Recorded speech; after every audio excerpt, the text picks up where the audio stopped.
Dans les colonnes du Point, le fiscaliste Renaud Belnay, qui s'est occupé de la fortune de la légende et du rock de 2004 à 2010, déclare que l'héritage du rocker s'annonce assez corsé.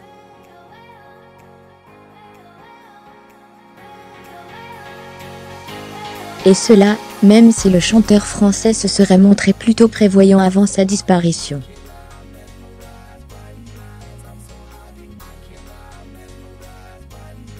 Deux semaines après l'émotion, place à la réalité sonnante et trébuchante.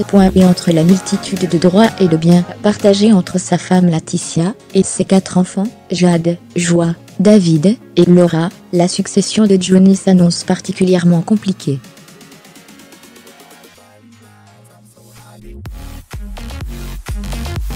Dans les colonnes du Point, Renaud Belnay, l'avocat fiscaliste qui s'est occupé de gérer la fortune du rocker de 2004 à 2010, laisse entendre que l'affaire ne sera pas facile à régler et pourrait même ressembler à un véritable casse-tête juridique.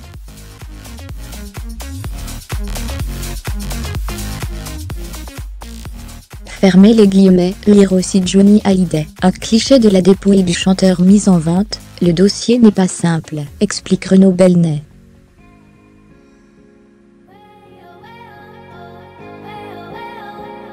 Une famille recomposée, des héritiers aux statuts fiscaux différents, des biens parsemés partout, un droit international et une fiscalité internationale. Les décisions du chanteur seront certainement soumises au contrôle de spécialistes fiscaux du droit privé.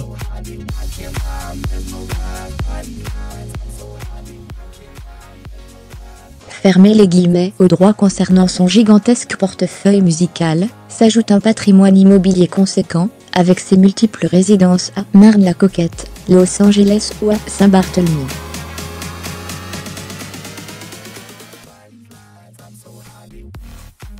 Il s'agit notamment de déterminer, en fonction de la résidence habituelle de Johnny avant son décès, si la loi française ou la loi américaine est applicable à cette succession.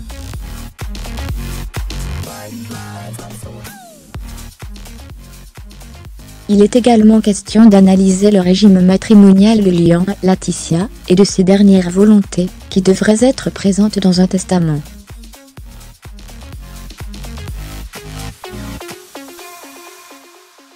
Se pose aussi le problème délicat des royalties liées au catalogue de Johnny, à savoir le partage des droits d'exploitation de son répertoire musical.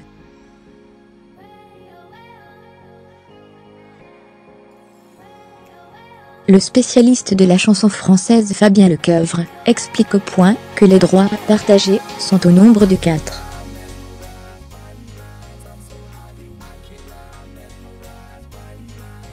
Il y a les droits d'interprétation sur les 1.300 et quelques titres de son œuvre, les droits d'auteur et de composition, car il est l'auteur ou le co-auteur d'une centaine de chansons, les droits d'édition musicale répartis entre ces deux sociétés d'édition, ainsi que les droits d'exploitation liés à la diffusion, aux émissions, aux concerts et aux propositions commerciales à venir.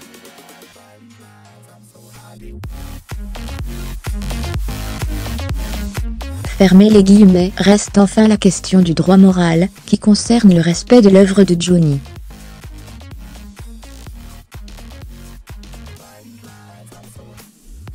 Dans toutes les successions d'artistes, les héritiers sont placés devant le même choix, partager les œuvres, ou les gérer en indivision et bonne entente, avec le conjoint que l'auteur ou l'artiste aura entendu privilégier, résume, toujours dans le Point, Pierre-Yves Gauthier, professeur de droit à la faculté de droit d'Assa.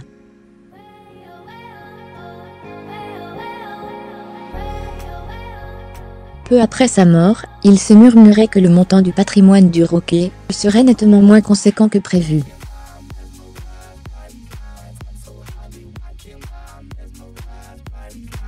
Contrairement à une idée répandue, Johnny est un travailleur pauvre qui, malgré ses nombreuses années de carrière, n'a pas cumulé de patrimoine, car il est toujours eu un train de vie flamboyant, écrivaient les journalistes Catherine Rambert et Renaud Revel dans leur livre Johnny, les 100 jours où tout a basculé, paru en 2010.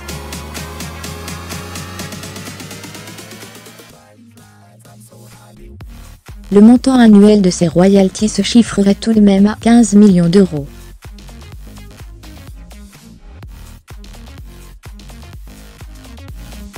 Johnny se faisait plaisir, il employait du monde, il dépensait de l'argent, mais ça restait en rapport avec son statut et ses revenus.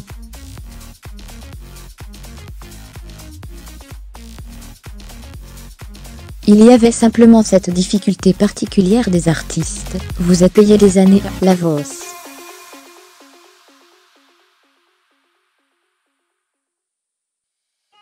Et ce n'est pas évident forcément 5 ans d'impôts par anticipation, déclarés au lendemain de la disparition du rocker Renaud Belnet, dans les colonnes de VSD.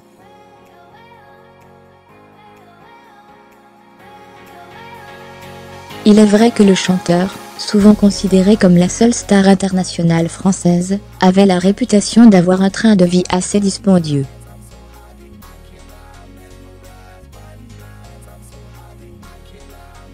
Néanmoins, il semblerait que Johnny Hallyday ait préparé son héritage avec soin.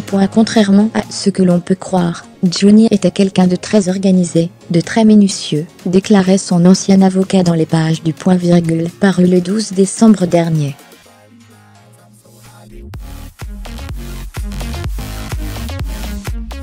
Il aimait que ses comptes soient en ordre, et je le vois mal partir, sans avoir tout réglé à l'avance.